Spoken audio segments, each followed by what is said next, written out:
Pessoal, videoaula 5, parte 9. Continuando no cálculo de potências.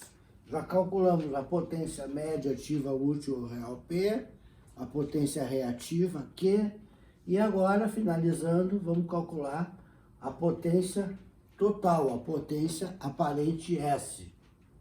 No roteiro de análise de circuito RLC genérico, vocês podem observar que vocês dispõem de 4 formas de calcular essa nossa potência aparente, S.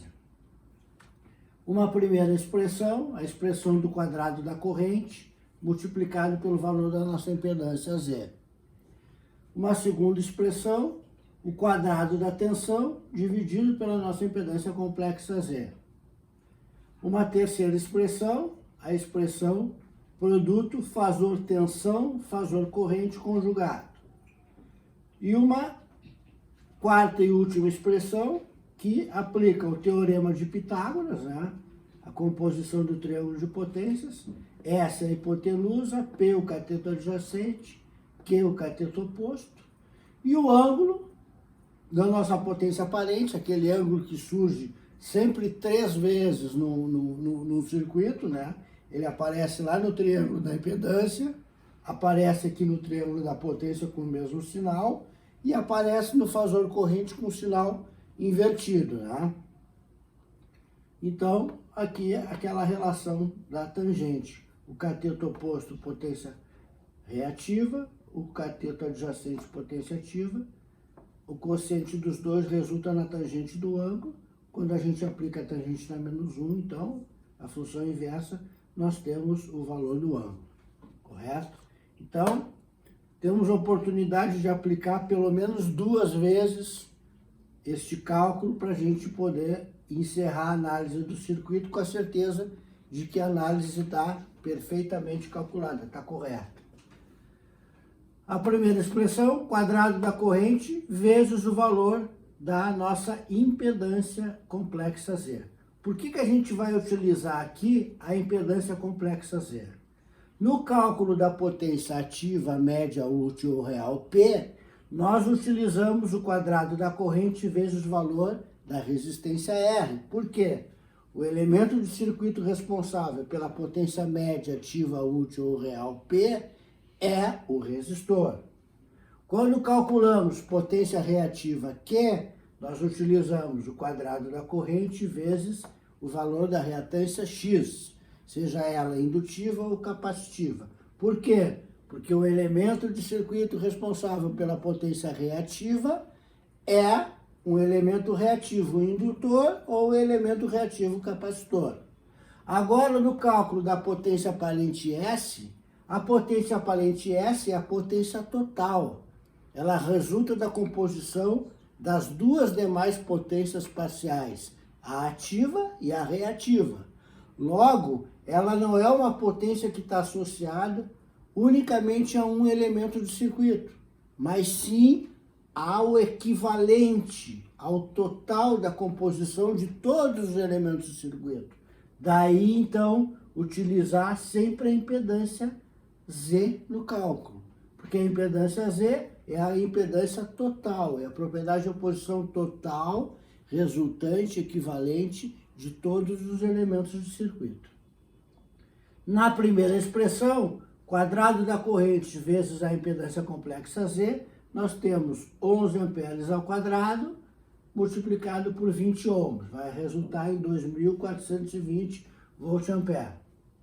Na expressão do quadrado da tensão, a tensão que a gente vai utilizar já não é uma queda de tensão num elemento, né? Vai ser a tensão total, porque a gente está calculando a potência equivalente, a total.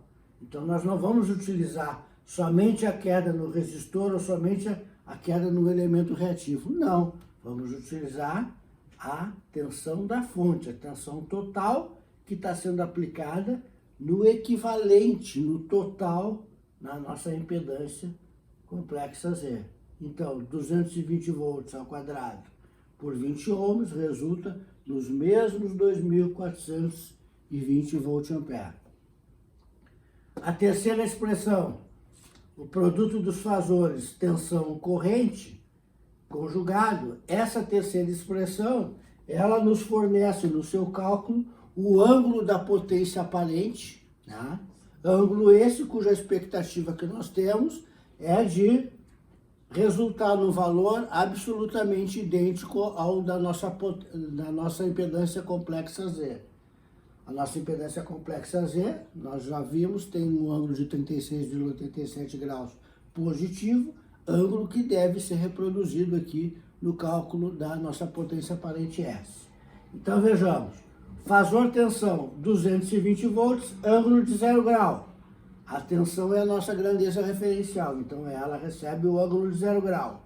O fasor corrente que nós calculamos, 11 amperes com 36,87 graus elétricos em atraso, ao aplicar o conjugado, esse sinal se inverte, fica positivo. Produto em notação polar, multiplicamos as magnitudes ou módulos e somamos os ângulos. 220 multiplicado por 11 resulta em 2.420. 0 grau somado a mais 36,87 graus, fica mais 36,87 graus. Mais uma vez está confirmado o resultado de 2.420 volt-amperes. E por último, a nossa quarta expressão é aquela que indica, expressa a nossa potência aparente em notação polar, né?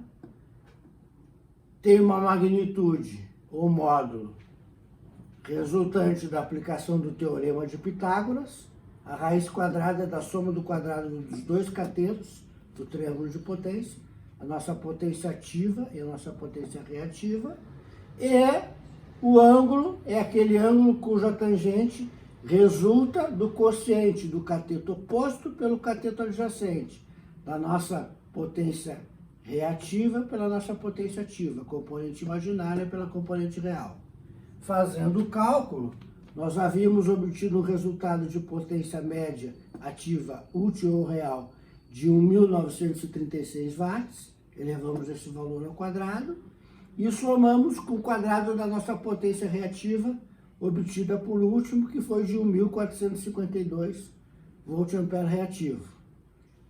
Fazendo Pitágoras aqui, nós chegamos aos mesmos 2.420 volt-amperes. E ao calcular o ângulo através da função inversa da tangente, a função tangente da menos 1, né, nós aplicaremos tangente da menos 1 do quociente de 1.452 por 1.936. E devemos obter o valor idêntico ao valor do ângulo da nossa impedância complexa Z, ou seja, 36,87 graus positivos, ok?